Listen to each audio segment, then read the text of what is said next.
and it's called Perception.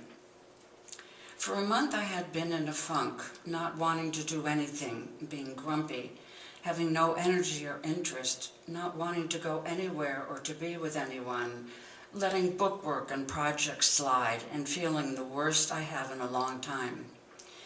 Recently, I was volunteering at Mohawk Harvest Co-op. I spotted a man wearing a Hawaii shirt and had to tell him how much I liked it. I asked if he had been to Hawaii. He laughed and said, "No, nothing like that." I told him that regardless, his shirt really met all the requirements of a real Hawaiian shirt, even though he'd never been there. I knew this because my father-in-law had many of them, and all were sent from his son who lived in Hawaii.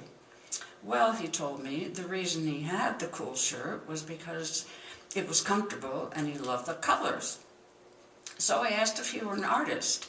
He smiled shyly, I thought, and he said, "Well, I'm from Maine. My wife and I ran a B&B. My wife ran a gift shop, and I made kayaks and canoes."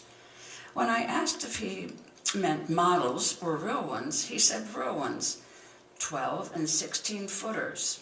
I marveled at all of this. But then he dropped the bomb.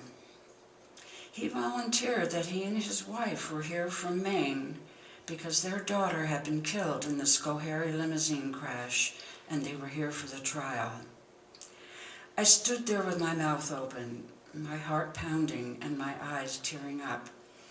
I told him I was so sorry and asked if I could give him a hug, and I did. His wife came over to us. She introduced herself, and I started crying. Unbelievably, she was the one to give me a hug. The trial, which was supposed to last 6 weeks, lasted just 6 days.